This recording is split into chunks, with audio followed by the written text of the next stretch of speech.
Salve, salve, bom estar de volta mais um dia. Queria agradecer primeiro a todo mundo que apoiou o último vídeo, eu fiquei muito feliz, né? Enfim, eu só dei uma interpretação àquele texto, como me atingia, como fazia eu pensar, não como uma ideia que eu carrego, enfim, para ter, mas como desperta memórias, pessoas e etc. E eu não esperava que, enfim, fosse atingir tanta gente.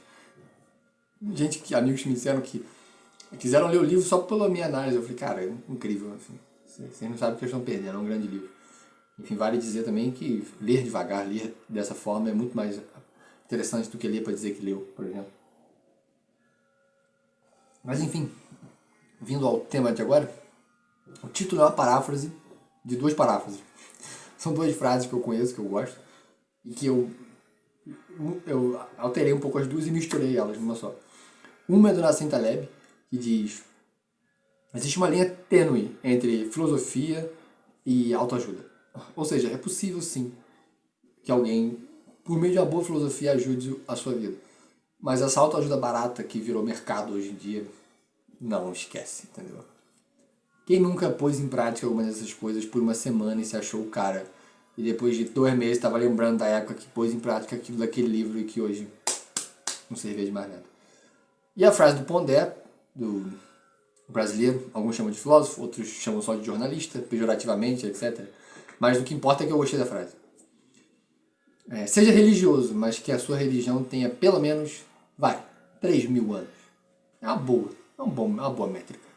E antes que a gente pense que todas elas têm mais de 3.000 anos, não se esqueça dos nossos camaradas mormons. Que por mais que eles tenham uma tradição antiga, enfim, eles não têm uma tradição tão tradicional assim, né? De qualquer forma, é possível que uma filosofia antiga te ajude. E essa antiguidade não é só por preciosismo. Algo naquele momento ali, daquela época, daquela questão, serve ainda hoje e pode ajudar de alguma maneira. E sobreviveu até hoje não porque alguém quis com muita força, um poderoso, mas porque alguém quis preservar tudo aquilo, de alguma maneira. Então, se eu tivesse que falar dessas filosofias antigas que ajudam você a, de algum modo, viver melhor a vida, antes tem que falar do momento no qual elas surgiram. A gente está falando da Grécia Antiga, no momento em que as cidades de Estado gregas estão no seu auge. A era de ouro das cidades gregas. Então, Atenas, Esparta, Tebas e várias outras. E nelas, nessa era de ouro dessas cidades, é muito fácil você vir, por exemplo, com uma filosofia estruturante, uma filosofia platônica. Você tem uma ideia metafísica em um outro plano do bem, e o bem se dissolve, enfim, toda a cadeia, toda a hierarquia, e aí aquilo ali é um estado perfeito. Porque a cidade-estado grega está funcionando, prospera, floresce. Ela é, dentro dali, um próprio mundo, refletindo o mundo maior. O microcosmo refletindo o macrocosmo. Só que acontece uma situação. Alexandre o Grande, primeiro seu pai, né, Filipe II da Macedônia, conquistam toda a Grécia, toda a região da península, vão para a Ásia Menor e conquistam, enfim, uma grande parte do mundo conhecido. Né? Vamos botar assim, mundo com escrita e tal, assim. Isso faz com que agora as cidades-estado grego que se autogovernavam, como se via como um microcosmo, um lugar no mundo, dentro de um mundo maior, né? Aquela teoria dos conjuntos, né? Um conjunto dentro de um conjunto. Agora estão perdidas. Governadas por um cara longe, um rei que não tem contato, um fluxo absurdo de culturas e pessoas diferentes, língua franca, um grego diferente para poder lidar com tudo aquilo ali. E cadê o nosso lugar no mundo, nossa polis? Essa falta de lugar no mundo, essa falta de estrutura faz com que muitos platônicos, seguidores de Platão, na realidade, fiquem céticos, comecem a duvidar dessa possibilidade. Porque, enfim, a realidade não... Cadê essa ideia de bem? Tá difícil, não está acontecendo na realidade. Onde está o nosso lugar? Aí alguns historiadores chamam isso de domicídio. Tem assim, domus, casa, literalmente, o meu lugar. Não só a casa física, mas o meu lugar no mundo. Morreu, desapareceu. Por mais injusto que fosse, dentro da cidade-estado grega, cada um sabe quem é quem. Seu lugar, o que é, o que pode e o que não pode. Findo isso, qual que é a parada? Qual que é a coisa? Qual é a situação da mulher? Qual é a situação do estrangeiro? Qual é a situação disso? Qual é a situação daquilo? Religião é qual? Tudo isso faz com que haja uma falta de sentido. Não significa que era melhor, que a situação do escravo era ótima só porque ele tinha um lugar na polis. Não, a questão é que as pessoas sabiam se orientar. Não tem a ver com ser certo e errado moralmente, tem a ver com orientação. Ela não sabia até onde podia ir, o que podia fazer, por quais meios podia trabalhar, quais caminhos podia seguir, quais lógicas podia tomar. Agora não. Um período de grande ansiedade, portanto. É um animal que não sabe o que fazer e fica ansioso. Nós, né? Isso é interessante pensar como a história também reflete problemas que, enfim, voltam ao longo do tempo. A história é a história humana. Humanos pensam de formas diferentes, mas tem uma natureza, de alguma maneira. A ansiedade é uma das coisas que atingem os seres humanos com nuances, gradientes e formas diferentes. Mas era um período de grande ansiedade. E, naturalmente, surgem filosofias que tentam lidar com isso. Entende? O Aristóteles, por exemplo, é uma tentativa, mas não acho que fez tão bem. Acho que ainda tem um quê platônico de organização excessiva. O Aristóteles vai conseguir puxar muito para o lado da ciência. Vai impulsionar o pensamento científico, mas não tão bem no mundo da ética e da moral. Porque pensa muito mais do que aplica, de alguma maneira. Raciocina muito mais do que age. A ética nicômico é muito interessante, mas não dá muita nuance para agir. E aí vem algo que vale a pena lembrar quando a gente fala de mundo antigo, em qualquer lugar. Bart Ehrman, que é um teólogo, ele lembra que acho que 1% da população era letrada nessa época. E 1% ainda é muito. E é só um número para criar uma hipérbole. Porque o que importa é, ninguém sabe ler nem escrever. O que sabem de memória porque alguém disse. Alguém pode ter lido algo que ela lembra, mas ela mesma não lê. Escrever, então, esquece. Tem quem sabe.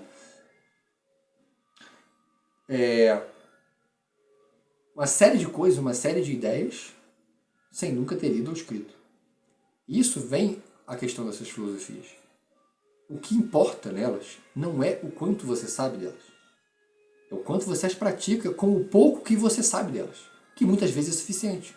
Porque são feitas de alguma maneira para isso.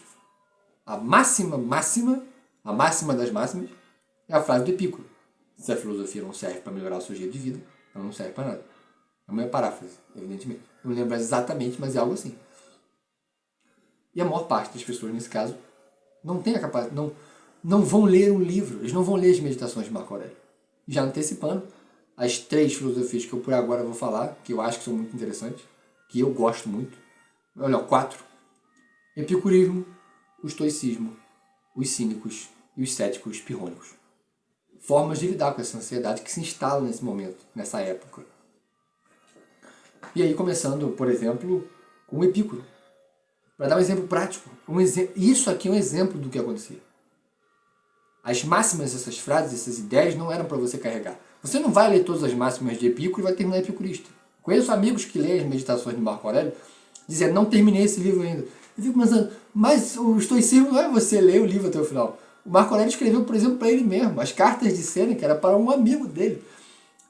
A maior parte dessas filosofias, o Enquiridon do Epíteto, enfim, do Epíteto, é uma reunião que algumas pessoas fizeram para poder lembrar algumas coisas. Mas, essencialmente, essa ideia, de algum modo, racionalista, de que você precisa ter ideias, proposições, conceitos listados na mente, algoritmicamente, que você traz à tona e aí você age. Isso não existe. A mente, você precisa de um corpo. A ação faz a coisa acontecer. Então, o conceito nessas filosofias não é um conceito computacional, que você armazena para você trazer à tona em algum momento. Não. Ele é uma semente que em si não carrega nada, mas germina se posto em prática. E a frase por exemplo, do Epicuro, que eu carrego carinhosamente, mas só faz sentido porque eu a pratico, quer enriquecer? Comece diminuindo o desejo. Acabou. Um cara ouvia isso e ele não pensava em armazenar a ideia e querer outra frase, e ter uma lista de frases. Tem um livro do Epicuro aí, não, isso não existia. Isso não existia. Alguns até tinham uma coisa, principalmente neoplatônicos, pitagóricos, uma coisa gnóstica, enfim, escondida. E cada vez que você subia, enfim, podia ver um mistério, você tinha um novo conceito, uma nova ideia. Mas tudo para dentro. Enfim, vai dar muita corda para o idealismo, etc., futuramente, mas enfim, isso é outra questão de epistemologia, de, enfim, teoria do conhecimento, mais complicado. Mas, quando eram mais para prática, para ação, o cara carregava essa frase e fazia como eu. Pensava, cara, quanto mais coisa eu quiser, mais eu estou dependente dessas coisas. E o epicurismo lida muito com desejo. Do que é que você precisa mesmo? E aí vai um exercício epicurista. Escreva o que é essencial para você. Você não pode faltar mesmo. E o que é natural do seu ser. Você considera natural do seu ser, como ser humano. E o que você acha essencial, que é não natural do seu ser. E o que não é natural, nem é essencial. E você considera a sua critério. Ninguém precisa dizer. Você diz. Esse exercício simples vai fazer com que você, enfim, perceba que você acha que precisa de um monte de coisa que você não percebe que você não precisa. E vai ficar muito mais fácil de viver. Não significa rejeitar a atitude, a ação, transformar o mundo.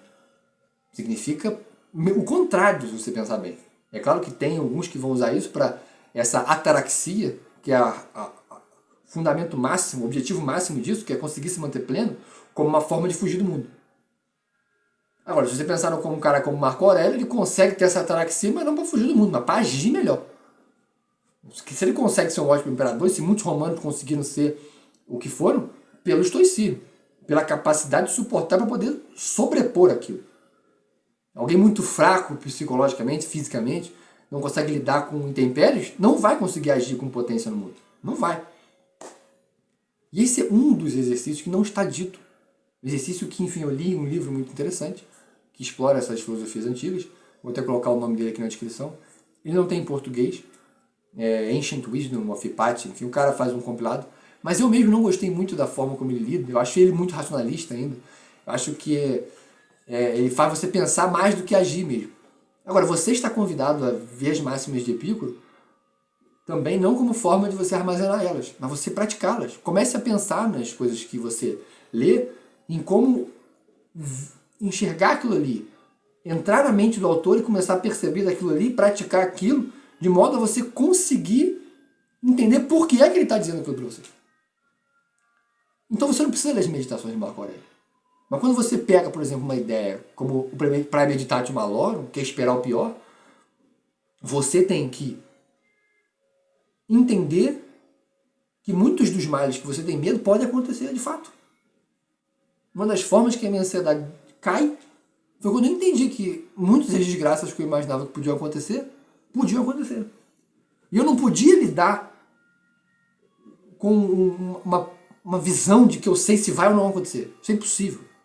Nos enganar a acreditar que a mente consegue pensar mais do que quem ela é. Do que quem ela é. Ela não consegue. Tem um poema do Constantes Cadavafis, eu falo o nome dele errado sempre. Constantino Cadavafis. Eu não sei. Mas eu lembro que ele diz: a desgraça que nos alcança sempre é aquela que a gente não pensou. Então você não pode imaginar quais desgraças vão te acontecer. Mas você pode estar pronto. Tornar-se alguém capaz de lidar com ela. Ai, como eu faço isso? Me dá um livro para que diz isso. Não. Pense em alguma prática, algum hábito, alguma atitude que possa fazer com que você entre nisso. E aí vem a influência muito grande dos cínicos nos estoicos. Que a gente está falando, a gente falou dos epicuristas, a questão do desejo, desejar o que é certo. Os estoicos, lidar com o mundo como ele é, a pressão que o mundo faz em você, como faz, e como essa visão estoica é baseada muito na visão cínica, que não é racional. Ou melhor, é racional, não proposicional. Ela não se baseia em ideias. Os cínicos não deixaram ideias pra gente. Eles deixaram, ou melhor, o que a gente tem são histórias contadas do que aconteceram. Verdade ou não, vale o ditado italiano. Se non vero, ben trovato. Se não é verdade, foi bem contado. E aí você tem histórias, por exemplo, de Platão dizendo que o homem era um animal sem penas. Racionalismo é uma ideia, um conceito, uma visão. Adendo.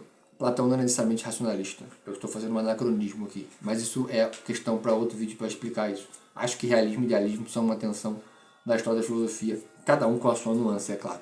Mas, ainda assim, uma questão muito metafísica. Um conceito que você não consegue. Você consegue combater? O homem é um animal sem penas. Justo. Até que Diógenes arranca as penas de uma galinha, joga em Platão e diz: eis aí o seu homem. Ele podia ter feito um tratado, ele podia ter explicado, ele podia ter dito em argumentos. Ele faz uma performance. Ele faz uma performance. E essa influência está em Sêneca, quando diz a Lucílio: você tem tanto medo de ficar pobre? Você tem tanto medo de passar necessidade?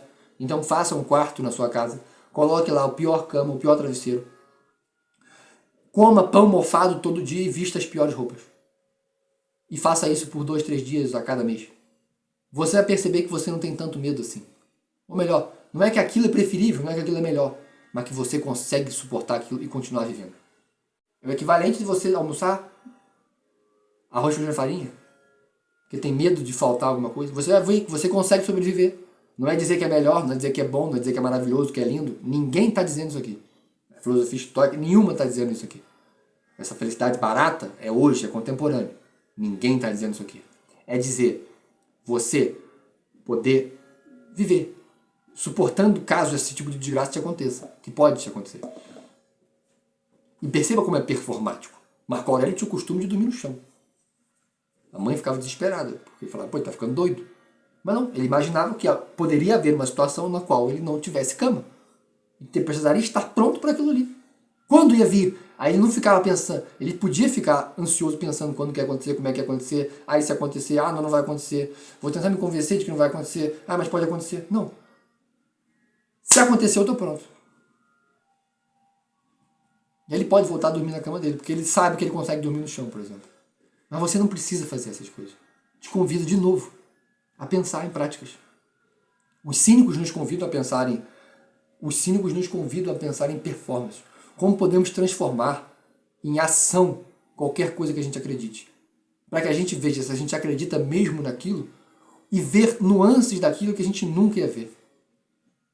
É por isso que o teatro é tão interessante. Porque ele não te explica nada. Você vê corpos em ação, movimentos, gestos, você nunca captura a realidade completa. Mas aquilo de algum modo é uma fonte eterna de informações. É como dança. Ninguém sabe explicar por que dança, por que os movimentos vêm, como eles vêm, por que às vezes vêm mais agressivos, por que às vezes vêm mais suaves, por que com um par é tão sensual. Porque é o movimento do corpo, é o corpo em ação no mundo, em contato com outros corpos e com a realidade.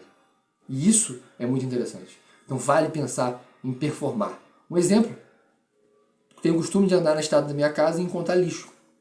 E aqui é um loteamento fechado. E eu podia fazer um texto, dizer no grupo que é um absurdo, que as pessoas estão jogando lixo. Eu reúno todo ele e boto no portão. Olho para a câmera, mostro e falo, jogado tudo aqui. O que a gente vai fazer? Boto do lado da porta. Desaparece. Tá aí uma performance. Gente que foi alertar sobre os mortos em Brumadinho. Deus os tenha. Podiam fazer um banner, podiam fazer uma faixa, se sujaram de lama e ficaram deitados no chão. Para causar aquele impacto visual diferente, a performance, como forma tanto de sentir aquilo mais profundamente como de encarnar, como de fazer outras pessoas verem a coisa completamente diferente. Uma forma que eu acho que eu não consigo ver quem pensou ideias e filosofia como os cínicos conseguiram pensar. E os últimos, os cínicos, os céticos, pirrônicos, que vão, por exemplo, dizer muito claramente que o conhecimento das coisas é impossível. Que não existe o conhecimento das coisas. E aí a gente pode expandir falando sobre viés. Não vai dizer um ceticismo idiota, a gente não sabe nada. Pegue uma coisa que aconteceu com você e você tem medo que aconteça, ou alguma fofoca que fizeram de você, ou melhor, uma atitude que você teve. O que seu inimigo vai pensar? Por exemplo, você... vamos pensar aqui uma coisa. Você muda de carreira. Seu inimigo vai achar que você é um louco, você é um idiota. Seu melhor amigo vai achar que você é um visionário. Uma pessoa que mal te conhece, mas sabe quem é você, vai falar assim, pô, acho que ele está fazendo a coisa certa. Quem não te conhece sabe nem seu nome, mas vai pensar assim, bom, vai ver ele quis isso mesmo, né? Enfim, o que um maluco doido, sem nada na cabeça vai pensar? Vai pensar, cara, isso aí, você deve ter... O que um psicanalista pensar? Provavelmente foi por causa da sua mãe. Agora, eu te dei 5 interpretações perfeitamente válidas pro mesmo ato. Qual que é a verdadeira? E aí? Agora, o que todas essas filosofias mostraram, para concluir agora com os céticos, pouco importa se você sabe exatamente o que você quer. Você vai perceber o que te faz bem ou não quando você deseja, no caso dos epicuristas, os estoicos. Você tem como saber todas as desgraças que vão te acontecer? Você sabe tudo que pode te acontecer? Não. Não consegue se controlar e estar pronto você para isso. Os cínicos, não preciso saber nada. Preciso agir e sentir que a ação me transforma e transforma os outros. É o que me importa. E os céticos vão dizer, para que você se preocupa tanto em saber tudo? Se evidentemente existe um reino de coisas, principalmente o reino social, que é o que importa muito para quem procura, por exemplo, autoajuda. Ninguém quer se tornar um grande químico, um grande físico, um grande cientista. Quer saber lidar com pessoas, quer conseguir lidar com uma ofensa, quer conseguir lidar com medo. O contato com o outro e com a realidade, ou melhor, o grande outro, o ser, tudo que nos é diferente. Inclusive em nós, que a felicidade em grego é a eudaimonia, boa relação com o daimon, uma espécie de consciência interna. Que não é um eu que você obtém, eu tenho meu eu aqui, ó. Isso não existe. É uma relação que você trava com esse outro que existe em você. E que fica bem feita. Eudaimonia, uma boa relação com você mesmo. E que essas filosofias propõem. Você se relacionar muito bem consigo mesmo.